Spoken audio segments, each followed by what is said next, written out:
Good evening, everybody. Welcome to another blockchain security tutorial.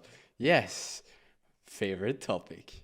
Today, we're gonna learn about dusting, and also we're gonna learn about learning itself, because we love to learn. I'm gonna let you in on a few of my secrets.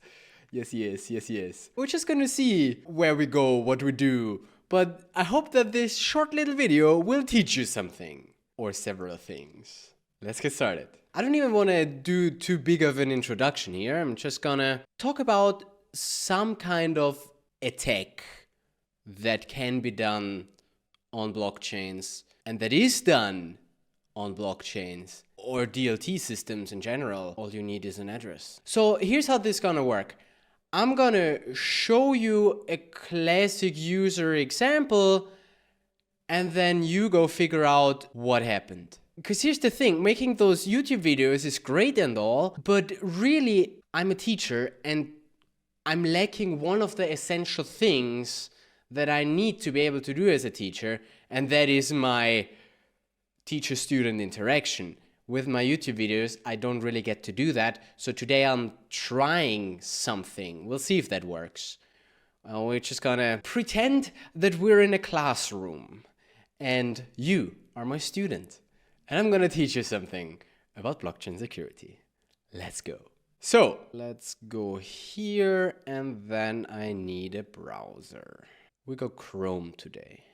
For the sake of this experiment, let's say that I had a main wallet, which totally has some funds, of course. Look, I'm even on the first page in the first line with Toli. I'm on the same height, I'm eye height with Toli. Did you know I have a Sol-linked account? I have a Sol-linked account if you want to send me an email. I'll respond quickly. On that note, huge shout out to Adam. You sponsored this experiment. Thank you so much. We're gonna take those $10 and put them to good use. Okay, there we go. So in purple, that's my main wallet, Andy. And we now have a nice amount of money, because that's my main wallet. That's where I, hold all my funds. Obviously, that's not actually my main wallet, but we can pretend that that was my cold wallet. Or even an active hot wallet, that's fine, right? Because if I taught you anything, then it's that you want to have a cold wallet, hot wallet, burner wallet setup. And this could be my hot wallet, right? Or it could even be my cold wallet that I have on my ledger. The point is, this wallet I just use for transferring out funds and then storing my assets. I don't interact with applications from this wallet because that's unsafe.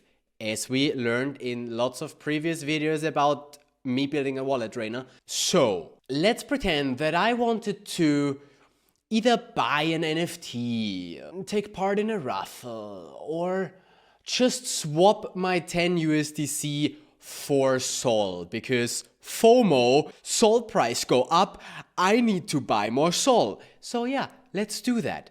But we don't trust the applications that do the swapping for us, so the safer way is to not do it from our cold wallet, but to transfer it to a burner wallet that we only use once, and then get back the assets once we're done with it. That's the clean way to do it. So let's do it. Let's get ourselves a burner wallet first. And I'm gonna do this in a completely different browser. And let's say we're gonna use Jupyter to swap, but we don't fully trust it, so we do wanna have a burner wallet. So let's get ourselves our burner wallet. Unknown error. Well, thank you, Phantom. I mean, I wanted to fairly use several wallets to not pick one, but fine. If you're not working, I'm gonna take another one. So, yeah, new wallet. It's a burner wallet, so I can totally show you this, because afterwards I'm gonna clear it out anyway. I might leave a token account open for you if you really wanted to grab that.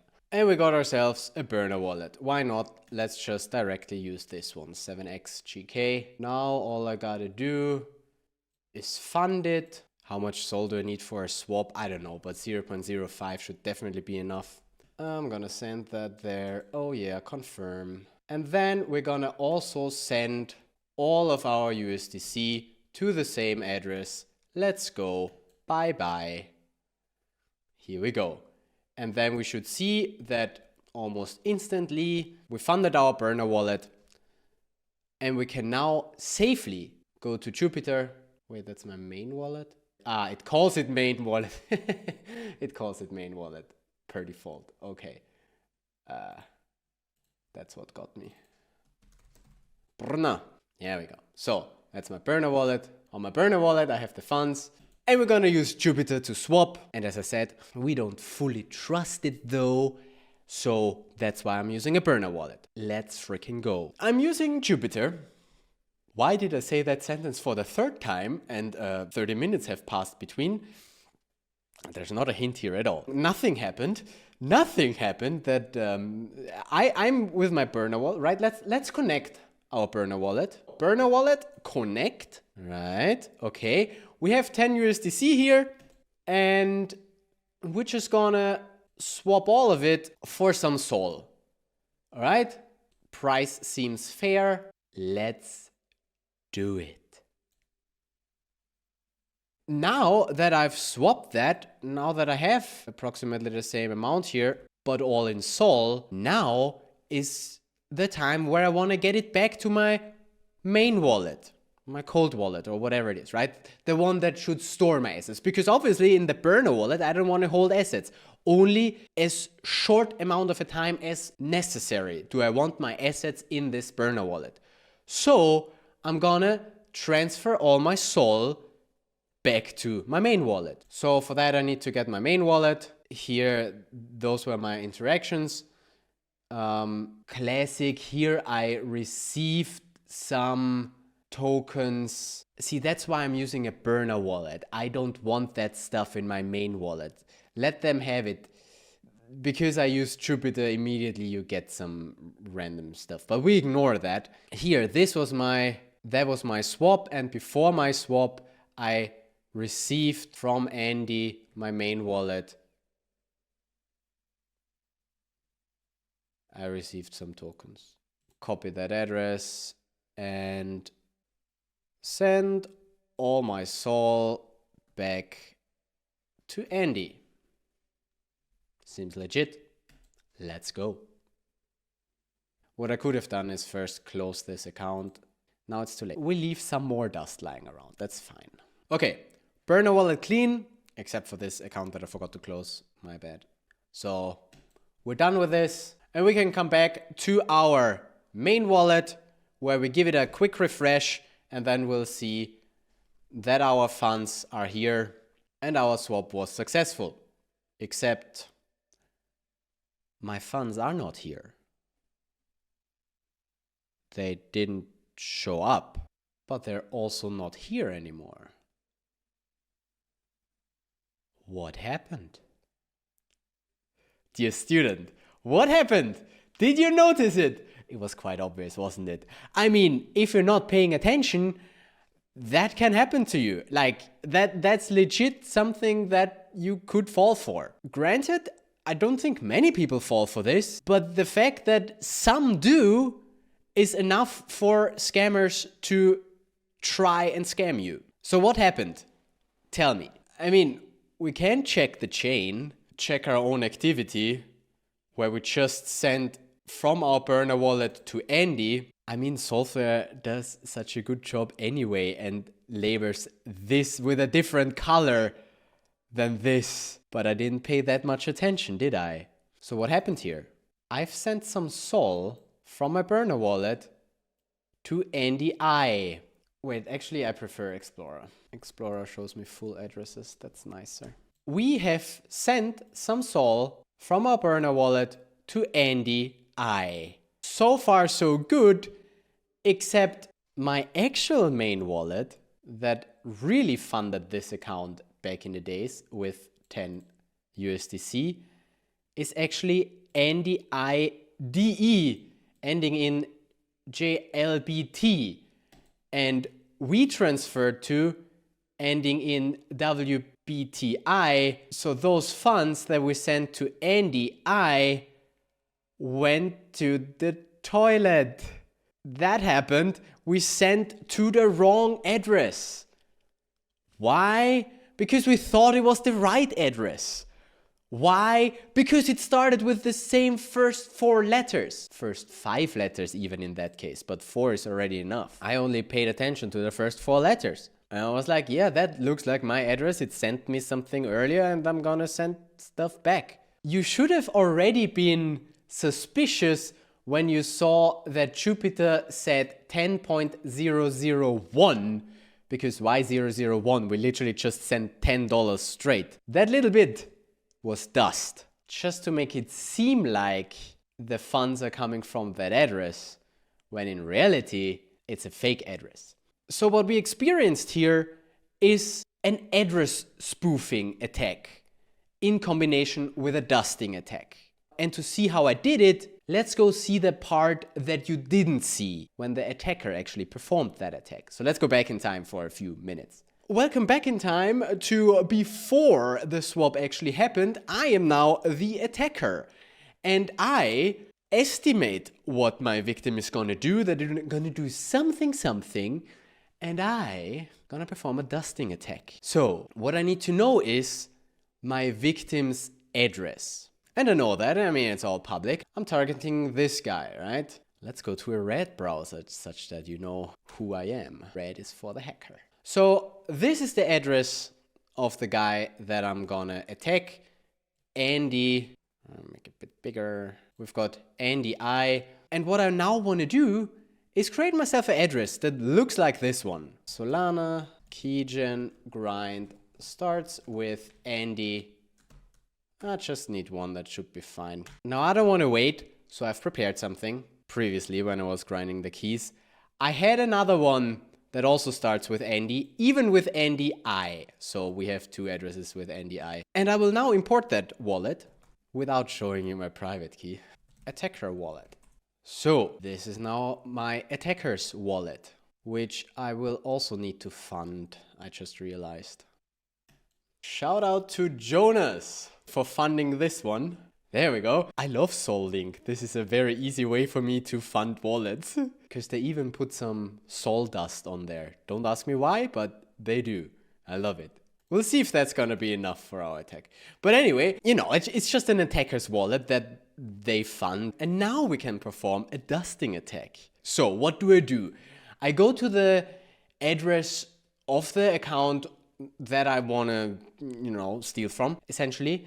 And I just saw, oh, a few seconds ago, the guy I want to exploit sent some funds to a token account that belongs to this address, right? So I can see that here, he sent some 10 USDC to this address. So I can now spray some dust onto this address as well. I'm gonna copy that. And as the attacker, I'm gonna send, actually let's try some USDC. Let's try to send 1/10 of a cent to this address. Do I have enough Sol? Do I have enough Sol? Yes, I do. Thank you, SolLink or TipLink, whoever gave me those free Sol for that token account. And yeah, my attack is now finished. It cost me almost nothing, a transaction fee. Yes, a token account because I've felt generous. They might also fall for it if I just do a Sol transfer and transfer a Lampard. But I felt like sending them 1/10 of a cent. So generous. And now this is nothing that I'm expecting to get back, even though indirectly I will. Let's let them do their actual swap. Back in time. Cool. So now you saw how that happened. The attacker just spread some dust onto our account in the hopes that I accidentally copy their address over my own address. And in this case, it worked. I mean, I was being extra stupid and I ignored all the hints. But see, that's the thing. You need to be super attentive when working with funds, even if it's just with your burner wallet. And it's not just with USDC swaps. It can be with anything, right? You go buy an NFT and then you send the NFT back and copy the wrong address. And boom, your NFT is gone. Or even if you buy something else and then send the remaining funds back to your main account and then you copy the wrong address, same thing, right? So it can happen in so many ways. That's why copying from an explorer is not recommended. You really want to make sure that you actually own the address that you're sending to, because otherwise money go down the toilet or really in the attacker's pocket. So you don't want that either. So we've seen the attack now. We understand how it works. Now, to let the teacher hang out, let's get you back into thinking such that you actually learn something. Because I have a question. Where am I gonna ask my question? The idea is to trick users into transferring money to their attacker's address rather than the one belonging to the intended recipient. Address poisoning attacks. Address poisoning, also known as address spoofing, is an attack vector that capitalizes on user carelessness and haste. Yes, we were careless and hasty. Hasteful? Whatever. Address spoofing is not as harmful, but it can still result in loss of funds. Yes, we just lost our $10. The scammers are targeting users of Ethereum and EVMs such as Binance Smart Chain or Polygon. Interesting. Why does the first sentence say that?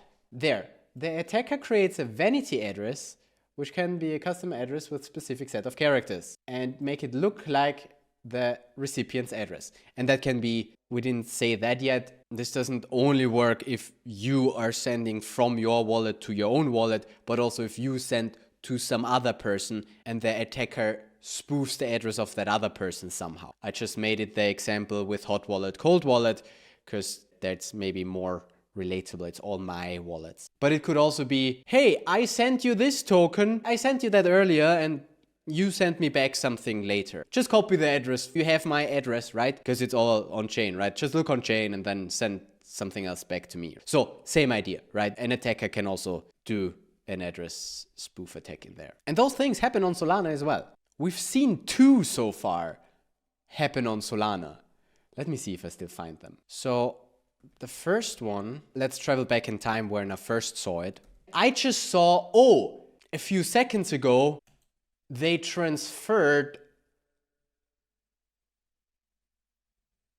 What the hell is that? That looks like a dusting attack. Wait. Hold on. Is somebody literally performing a dusting attack here? What the hell is that? LOL. That's not even me. But somebody is... That's so weird. What the hell? I was of the opinion that dusting attacks don't happen on Solana. And I open a transaction and boom, what do I see? Well, a dusting attack. What? So basically somebody is sending like one Lampert to those addresses. Interesting. Okay, let's pretend I didn't see that and we might get back to this later. Wow, I literally thought this wasn't a thing on Solana, but it is. Funny! That is a dusting attack. It's so funny. It's so funny. I don't like... Yeah, it's a dusting attack, but it's not one with a vanity address. The sender is 6GNTX. They didn't make an effort to find an address that starts with Andy. So it's very unlikely that I actually copy this. I'm not 100% sure why they perform an actual dusting attack on here and not just send zero transfer, like zero value transactions, like we saw the other one do. The one on our burner address. This one... No, this one was my swap, and this one was the... It's also dusting. Even from the same address. There's probably a difference in the way explorers or applications, wallets, show it if I actually transfer some SOL there versus I don't transfer SOL there. It's just funny that SOL scan, SOL transfer, a bunch of SOL transfers with 0 SOL. If I check the activity of my main wallet, I have it funded, then I have an unknown app interaction and I got some SOL here. Solthread displays this pretty neatly. Phantom displays it that we received some SOL from that address. And again, if I'm not careful or if I just don't know which address at all I sent it from because they're all anonymous, then this kind of dusting attacks also makes sense. If I'm like, I just sent myself something from my other wallet, so the last transaction, that must then be my wallet, right? So dusting attacks happen on Solana, just not with vanity addresses, or at least not that I'm aware of it. Like I haven't seen any yet. Whereas on Ethereum or EVMs, they are much more likely to actually do address spoofing as well. And now my question for you, dear students, why? Why is it that on Ethereum and EVM, there are more address poisoning attacks happening than on Solana? Think about it, because that's essentially how you learn. And while you think, I'm gonna go get myself a drink. Nice Austrian water straight from the Alps. So where am I gonna? Just looks funny. Did you think about it yet? Do you have an answer? While you're still coming up with an answer, I'm gonna tell you a secret. See, I used to teach at university. And the cool thing about asking open questions to my students is that they sometimes come up with really interesting answers. So write your answer down below. Maybe it's one that I haven't thought of. And that's so cool because then I get to see their perspective. And also, I would argue that's the way how you learn. You give me your answer and then I can respond to it. That's the main thing that I'm missing here on YouTube. I cannot directly point out your assumptions or misinterpretations. Because if you give me an answer that is obviously wrong, I can tell you why that is not the case. Or if you give me an answer where it could be, I'm like, wow, yeah, I haven't even thought about that. And I promised you the secret. The secret is, sometimes I was asking questions where I myself didn't even know the answer to. I was like, so students, why do you think that is? And then usually one or two really smart people actually have a proper nice answer where I would be like, yeah, that's exactly it. Or at least I say it could be, because the world is not black and white. There is no one answer to this question. Also the one that I was just asking you, why we don't have this kind of attacks here on Solana, but it's happening more on Ethereum, can have many reasons. And that's why I love asking those questions, because then not only do we get to check in that you understood what we're talking about, but also we can learn from each other. So yeah, that's the secret. Most of the time I know my answer, but then some student might have an answer that is as good or maybe even better. And that's the cool moments where it's like, yeah, wow, I haven't even thought about that. So yeah, I do want to teach again. Maybe we'll do some live streaming or something at some point. Although videos do have their advantages as well, because I can edit and jump around in time, which I've done a bit today. So it's all got pros and cons, as we remember from the programming architecture video. Anyway, so what's your answer? Did you tell me already in the comments? You might say something like, well, on Solana, the user experience is much better and the wallets are nicer, and that's why people don't just copy from explorers. So yes, I agree. And if I would have done that normally, then I would have probably created the burner wallet in the same wallet, such that if I want to send something, it would suggest the right address here. And also the other way around. Actually, we send it from here. So if we wanted to send it back to my main wallet, then I also have that here. So let's make that bigger. Or really, I should make myself smaller. If I now were to send something, I would have my main wallet here. It definitely shows me which are my accounts. And then I don't have the problem of having to copy addresses. So yes, I agree. The usability of Solana wallets is quite high, and therefore it's very unlikely that people on Solana actually copy addresses from an explorer. But then my counter argument is, and I always like to come up with counter arguments to the answers of my students. Well, I mean, Phantom has gone multi-chain and they have quite nice UX. Also, the MetaMask wallet is not that bad. It certainly has a feature of copy address, which is definitely what you want to do if you want to send to your own address. Then you want to definitely copy it from within your own wallet and not an Explorer, and also not within the wallet from somewhere in the history, but from your actual address. So yeah, it can definitely be one aspect as to why those address spoofing attacks happen more on Ethereum, but that doesn't explain it all, right? Because Solana is so cheap, one would expect there to be a lot more attacks like this on Solana than on Ethereum. Are you already getting a hint? Because, I mean, as we said, it's not that those attacks don't happen at all on Solana.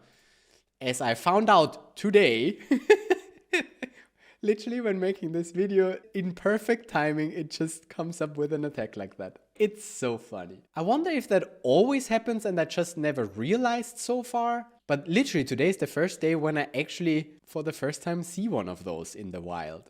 I thought that wasn't a thing on Solana, but apparently it is. Yeah, but my question is still, why is it not a thing to also spoof the address? Solana is definitely cheap enough that you can send one transfer at a time. I mean, here he's grouping together like 10 accounts, and the transaction fee is actually much more than what he pays in Dust. But the transaction fee is also not that much. If you 10x that and do one transaction per transfer, you're also still at 0.00005 for those amounts of addresses, right? It's just a factor 10, one order of magnitude. I don't think it would make that much of a difference. And again, maybe it does actually happen and I'm just not aware of it. Maybe it does happen, but only for very special addresses, like addresses that hold a lot of money, which is probably also on Ethereum. They only attack people or addresses that hold a lot of money because with the transaction fees, it otherwise just doesn't pay off to dust everyone. So that's also a factor. So again, there are many answers to my question, but I want to get to one in particular just to check on you that you actually comprehend what we learned in a previous video. And I'm talking about the encodings video where I was talking about base 58. The video is here, by the way. But that was a hint. It's about the encoding of the addresses. So let me rephrase my question to make it more clear and to narrow down the answer space, because for now there are a bunch of reasons for this. And maybe I'm even wrong and it happens more on Solana and I just don't know about it. Could be. But let's narrow it down. So let's do a more theoretical example. So for this question, it's a theory question, so let's make it a theoretical example. There are two chains, one is EVM and one is not. Well, actually, let's make it Solana. Yeah, let's say this one is Solana. It's Solana, the L1 chain.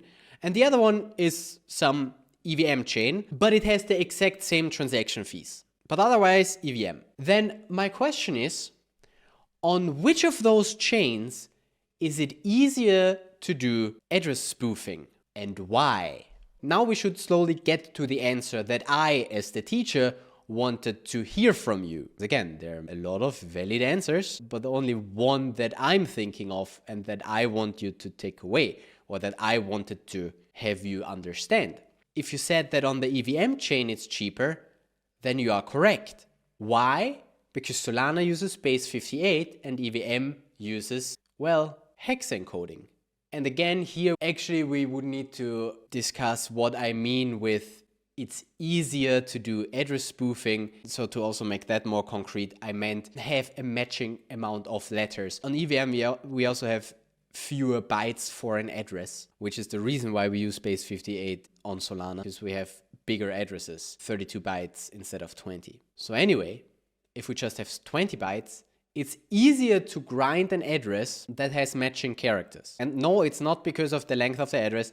It's because the encoding is different. Because there we have hex encoding, and hex encoding is essentially base 16. So much easier to get an address where more letters match. Because base 58, grinding an address where 5 letters match is not easy, but still possible, especially if it starts with a capital A, as we learned in the encodings video, but I'm not going to go into detail here again. But then having something with 8 matching the first and the last 4, that's pretty much impossible.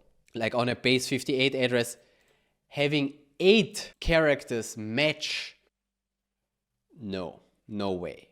This doesn't scale. It's just not computationally feasible. I mean, maybe if you're lucky and have a supercomputer and a lot of time, then maybe you get it for one address, but that just doesn't scale. And so it should be enough in literally all of the cases that when we compare the first 4 and last 4 characters, or actually any 8 characters of the wallet address, then if they match, then we should be fine. So that's why it's sufficient for Solthread to display it like this. Phantom also displays it like this. So if those 8 characters match, we can be pretty safe on Solana with the base 58 address that it's actually the address that we meant, because you just can't create a vanity address with that many matching characters. Whereas on Ethereum, you totally can, because it's just base 16. And that's why, in my thinking, those attacks happen more often on Ethereum and EVM chains, because their addresses are just different, much easier to grind. That's my message for today. That's the one thing that I wanted you to learn. Well, among a lot of other things, like what is dusting? Oh, we didn't even talk about dusting. Okay, a bit more on dusting while we're here. And my throat still freaking lives. If you do that on Solana, like an accounts-based blockchain, I think you really just want to have somebody accidentally copy this address and send something there. I don't see another reason why you would do this. This guy just tries to spam in the hopes of getting some coins back. I don't actually know what Moonroll.io is. Maybe it's legit what they do. Moonroll, why are you dusting addresses? I don't want to give you a shout out by any means, but seems like a casino thing. But my question is still, why do you dust random addresses that have literally not interacted with you at all? And maybe just somebody abuses your name as well. Could be. And yeah, Moonroll, please, if that's something legit that you're doing here, tell me about it. Maybe it's just a really, really good advertising campaign. They just dust all the addresses just to find an influencer who's gonna talk about it. I mean, worked for you, but still I can't imagine that that's actually the case. But yeah, money real well spent on marketing, on my expense. I'm sorry, my viewers. So yeah, I still think that those are dusting attacks, because I can't explain why else you would transfer one Lampert to a random address. Like, explain. Wow, I haven't watched Doctor Who in so long. So where was I going with this entire story? On accounts-based blockchains, where basically we have the state that holds how much Sol I have. There's just one state for my address, and it stores how much Sol is in there. That's how Solana and Ethereum works. They are accounts-based. Everything is an account. Bitcoin works differently, by the way. Bitcoin has UTXOs. Wrong way. UTXOs. Unspent transaction outputs. And on a UTXO-based blockchain, dusting has another aim, another potential, and that is to exploit the privacy, or mainly to link accounts. If you have one wallet, that one wallet can have several addresses, and then dusting could link them together by sending some dust to one of the addresses. And then when they send the transaction, they send your dust around. With the UTXOs, it's just, different, because you can track each Satoshi essentially. Well, also not really, the sum must match. But anyway, basically your wallet might automatically also send the dust, take the UTXO with that dust and add it in a transaction. And that would then potentially exploit the connection between two addresses, that this address also belongs to the same wallet. I don't want to go into more detail here. Basically, dusting on UTXO systems can be used to link accounts and therefore de-anonymize people potentially. Just so you've also heard that. You can read up on it. I also literally just found out about that today when I was Googling dusting. I'm also not an expert on that, but it's super interesting to learn about all those things. So we've talked about dusting a bit now as well. Dusting does not necessarily mean that it's also address poisoning. There is some kind of dusting that does not at all require that. But with the address spoofing, with vanity addresses, that's also a thing. And it can also happen on Solana. Don't get me wrong, I demonstrated that it can happen on Solana. I'm just saying that it doesn't happen that often. Maybe because some influencer didn't make a video about that yet. And it's gonna happen afterwards. We don't know, but I still hold the opinion that it's better to tell you about those potential attacks, that you don't fall for them, with the risk that people might just do that. But yeah, it's a known attack. Go do it if you really want to spend transaction fees. I mean, it's cheap on Solana. I'd rather have people just be aware of it. And speaking of being aware, how can you protect yourself? What does Trezor suggest? Double checking addresses. Carefully check every character of the address. Carefully check every character. I mean, how many are sufficient on Ethereum? I don't know, but I would say on Solana, if you checked 8 or more, then you're relatively safe, because it's very difficult to grind addresses on Solana or in base 58. That's why also address spoofing is not that big of a thing on Bitcoin, I think. Although actually, I'm not sure. Bitcoin also has base 58, right? So it shouldn't be such a big thing there either. And I don't know, I don't have actual data on it. I'm just fantasizing here. Anyway, what other tips do we have? Avoid copying from transaction history, whether that being from the wallet or a block explorer. Don't copy from history. Make sure that you copy it from a trustable source. So if somebody sent you the wallet address, copy that from there, and also make sure that you get all of the characters. And if it's your own wallet, make sure that you copied it from somewhere where you actually know that is actually your wallet. And then the last tip, send a tiny amount first, like a test transaction. Yeah, that's actually a good strategy on Solana, super cheap. I could have just sent a little bit of Sol, make sure that it arrives there. But then I was lazy. I was like, I don't need that. Right? I mean, it literally just came from there and, you know.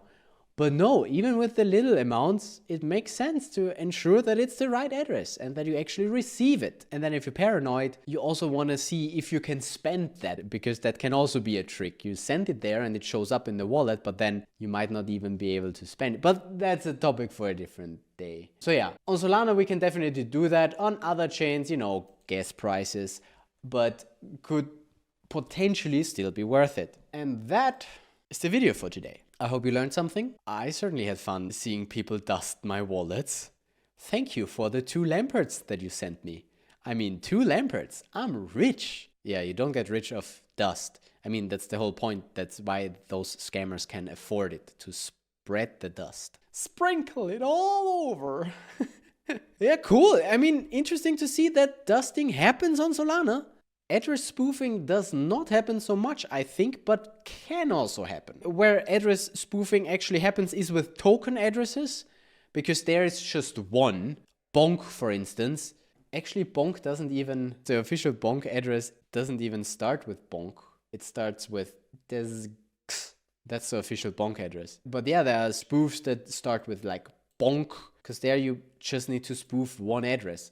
Or, you know, USDC, but then also nobody knows the USDC addresses. So anyway, with token addresses, it happens sometimes that people spoof that. But actual wallet addresses, I at least haven't seen that happens. But it could happen, so I want you to be aware of it. Hence this video. Because I just want people to be aware about blockchain security, because otherwise scammers are just gonna keep scamming. Scammers will always keep scamming, but we need to make it difficult for them to scam us. Yeah, I mean, I hope that you got something out of this video. I hope that you learned about learning and learned about dusting and learned about address spoofing and some differences between ETH and Solana. This is a somewhat opinionated video. I did make quite a few assumptions on stuff happening where I just don't know. I assume that more of those attacks happen on Ethereum than they do on Bitcoin or Solana. And I actually have no data to back it up. So take it with a grain of salt and correct me in the comments or on Twitter if you know something I said is incorrect. I'm always open for that, and I will then also spread that knowledge. I do think, however, that for the most part, I did an okay job in getting my facts right. And I do acknowledge that some are not facts, but assumptions of mine, based on my knowledge. And really what I'm doing here is spreading my knowledge and warning you that my assumptions might be wrong. The point is, I don't want to state those things as facts, that I have those assumptions. I acknowledge that I'm working on assumptions here, at least in terms of how often does something happen. And if I say something like, it doesn't happen on Solana, then either I'm correct or I just don't know about it. And I do want to know. If you know something, some dusting attack or address spoofing attack that happens, please let me know. I would like to see that. Again, wallet security is probably my #1 favorite topic. I love to talk about that stuff, and I hope that you like to hear about that stuff. Now we're gonna end the video though, because my throat really needs to rest for breakpoint. Yeah, I'll just see you next time. Until then, you can watch those videos. Here's a bunch of Solana security stuff and another video that YouTube recommends for you.